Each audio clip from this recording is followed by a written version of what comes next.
sort of an off-the-wall question, really, which is the proposition you have was very much around performance. I'm just thinking, is there, from the way you're looking to put the data in close proximity to users, so if effectively what you are reducing is actual bandwidth traffic, traveling potentially over costly bandwidth transit links.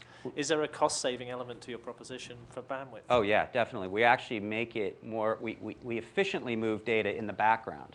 So we make your network costs actually so we can size at the average level of the network and not the maximum or peak levels.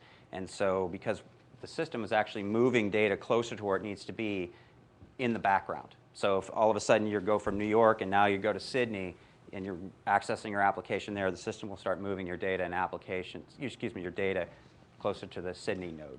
Have you thought about, I mean, again, it's just a suggestion, but have you thought about actually optimizing that to move it at cheap off-peak times as well, so when the networks are quiet and bandwidth is cheaper? Yeah, we are doing that, in fact. And that's one of the reasons why military customers really like us, too, because we're already working with very low latency, high latency, low bandwidth satellite links, and where that's a problem all the time. You think of like kind of static content CDNs, like the Akamai analogy, and a lot of the onus is on them to create this CDN to get the whole network out there and the infrastructure to support this. In your case, if you're going with well, even virtual or physical, who's building out that infrastructure? Is it we're leasing something from you that you host, or do we run it internally, or some combination? Right. So I use the Akamai example as hey, they've cached all this stuff locally, and it's easier to get the information. We don't want to be a service provider. Right. So we can sell you the appliance, or we can sell you virtual instances in the cloud, Bank of America, and you can run your own, or in case of SaaSifying somebody's offering, you can run your own delivery network, but now for applications. I mean, that's the real advancement here, is you can do it for real-time application data where people can be making changes all over the place and the system resolves those globally. Hi. You said something about your system can kind of send data to where it needs to be. Presumably, that's based on your policy-based routing of your data. Exactly.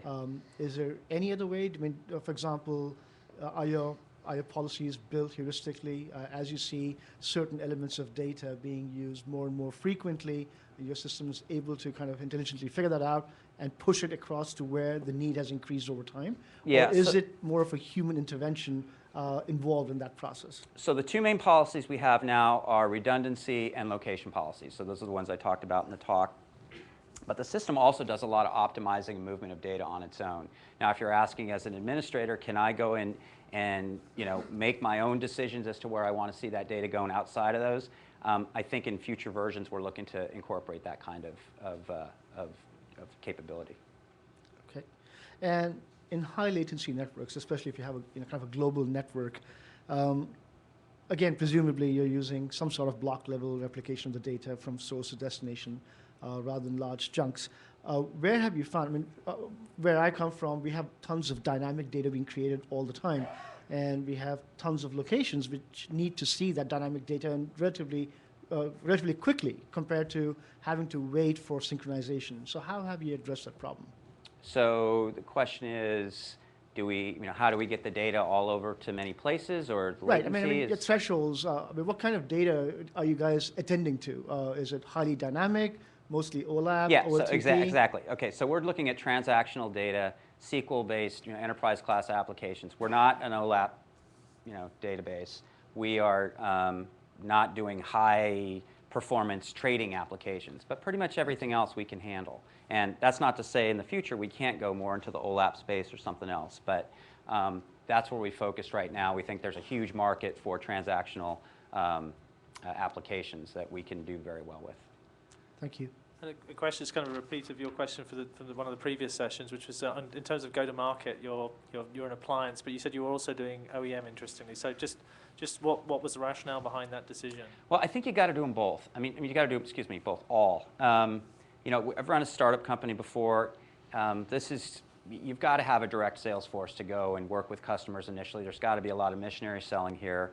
You got to get those beachhead customers, and then they got to be referenceable for you. But at the same time, you got to have your other flank working with you know, the IBMs and the Dells of the world, as well as Amazons and the rack spaces, you know, because we can run this in the cloud and work those channel things. Everybody thinks, oh, let's just go to the channel, it'll be easier, but it doesn't move when it's a totally new technology like this. But it does start to move in concert with all the other direct selling that you'll have going.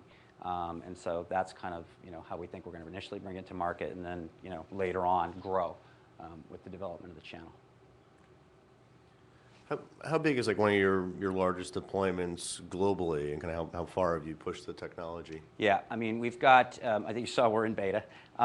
So we've got a local IT user here, and then we've got a government, basically a pretty good sized government integrator. They've got 5 worldwide sites, south of Africa, and we've deployed there. And then we've got a couple other government sites that are in there, but we're not up to, you know, 100,000 users or anything like that. What kind of challenges or obstacles have you run into in just getting those initial deployments set up? Been pretty good so far. You know, we've some of them have gone just straight from the cloud. Some have used the appliance. You know, they want to see the full version of the product when they can, because the real strength of TransLattice is when we get into, you know, lots of sites everywhere and coordinating all of that information. But so far, you know, the basic application that we ran for them was, you know, pretty seamless. Time for one last question. Audience questions? All right. Thank you very much. Thank you.